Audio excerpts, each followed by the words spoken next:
Present అయితే మనం Kodad bus stand అయితే ఉన్నాము. టైం ఎర్లీ మార్నింగ్ 5 అయితే అవుతుంది. కాబట్టి మార్నింగ్ 6 తర్వాత అయితే మీకైతే బస్ స్టాండ్ అయితే చూపిస్తాను. Hi viewers, this is friend, welcome back our YouTube channel. చూడండి బస్ స్టాండ్ యొక్క వ్యూ చూడండి.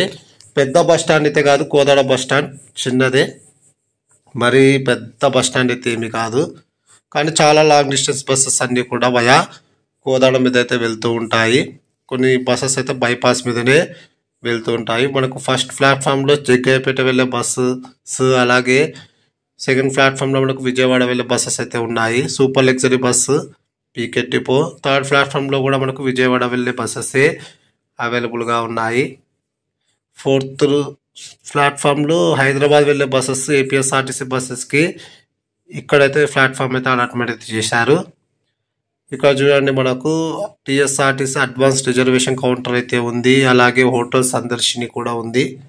నేను ఎర్లీ మార్నింగ్ వచ్చినా కాబట్టి హోటల్ ఓపెన్ చేయలేదు, ఉందో లేదో కామెంట్ సెక్షన్లో తెలియజేయగలరు. 7th ప్లాట్ఫామ్లో మనకు సూర్యాపేట హైదరాబాద్ వెళ్ళే బస్సెస్ అయితే ఆగుతూ ఉంటాయి. టైం టేబుల్ చూడండి. కోదాడ డిపో బస్సెస్, హైదరాబాద్ వెళ్ళేవి, నల్గొండ వెళ్ళేవి చాలా బస్సెస్ అయితే ఉన్నాయి. తిరుపతి వెళ్ళే బస్సు కూడా 6 గంటలకైతే ఉంది. జగిత్యాల నుంచి వచ్చే బస్సు ఇది.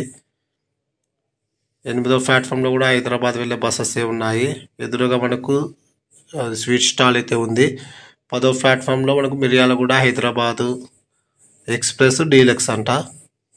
సీట్లు కొన్ని బాగున్నాయి, కొన్ని అయితే బాగాలేవు. మెయిన్గా చెప్పాలంటే ఛార్జింగ్ పాయింట్స్ నాకైతే కొంచెం డిసప్పాయింట్ అయితే అనిపించింది. ఛార్జింగ్ పాయింట్స్ అయితే 2 ఉన్నాయి, కానీ 2 చోట్ల ఉన్నాయి, కానీ పెద్దగా వర్క్ అయితే చేస్తుండలేవు. ఒకటైతే అసలు వర్క్ చేయడం లేదు, రెండోది కొంచెం బెటర్గానే వర్క్ చేస్తుంది అంటున్నారు. మనకి ఇక్కడ ఒక ఏటీఎం అయితే అవైలబుల్గా ఉంది. టైమింగ్స్ చూడండి, మరోసారి చూపిస్తున్నాను.